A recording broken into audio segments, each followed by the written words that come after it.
Bonjour à tous. Que se passerait-il si le soleil s'éteignait subitement et pour toujours? Ceci est une chose impossible, mais imaginons que le soleil venait à disparaître comme une lampe que l'on éteint.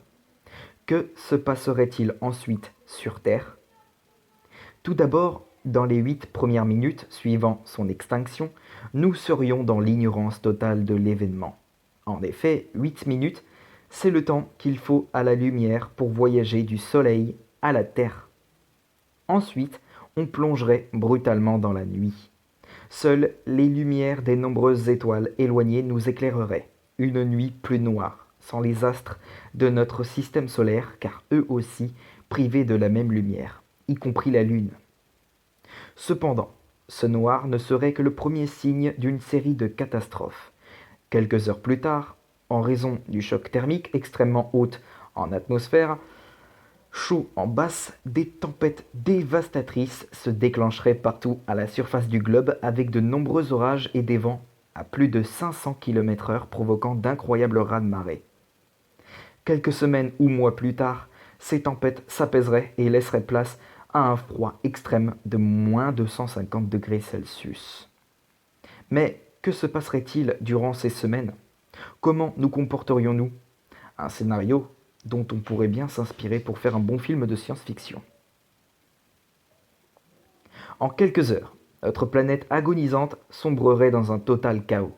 Violence, viol, orgies d'alcool et de drogue, pillage des sources d'énergie et de chauffage, suicide collectif.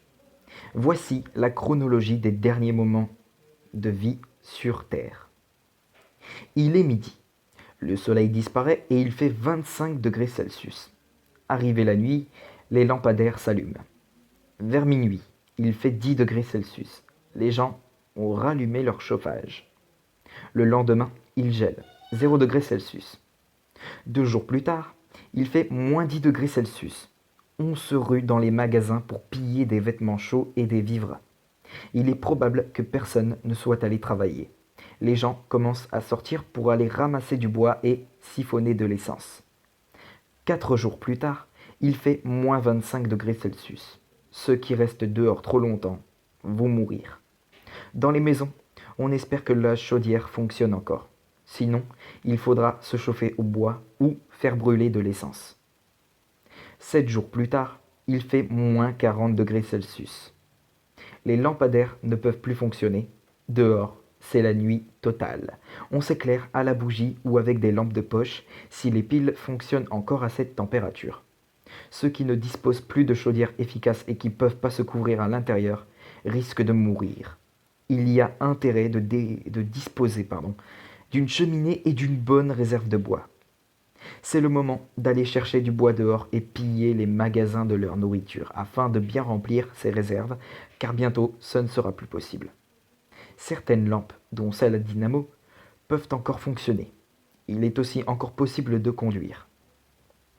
2 semaines plus tard, il fait moins 80 degrés Celsius. Aller dehors commence à devenir dangereux.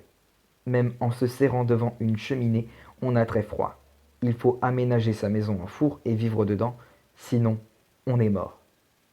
3 semaines plus tard, il fait moins 100 degrés Celsius. Interdiction d'aller dehors sans combinaison spatiale, sinon c'est la mort en quelques secondes. 6 semaines plus tard, il fait moins 150 degrés Celsius. Beaucoup de gens sont morts. Les survivants sont ceux qui vivent en profondeur avec des réserves en énergie. 3 mois plus tard, il fait moins 250 degrés Celsius. La vie sur Terre a disparu.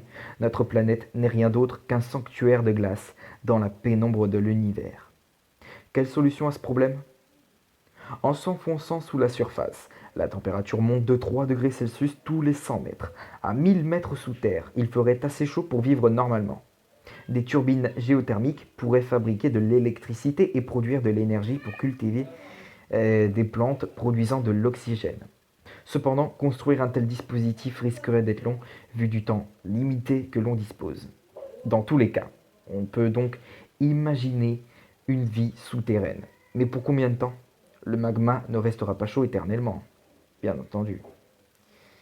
Et bien voilà ce qui conclut cette vidéo, j'espère que cette vidéo vous aura plu. Et quant à moi, je vous retrouve demain pour une prochaine vidéo. À demain.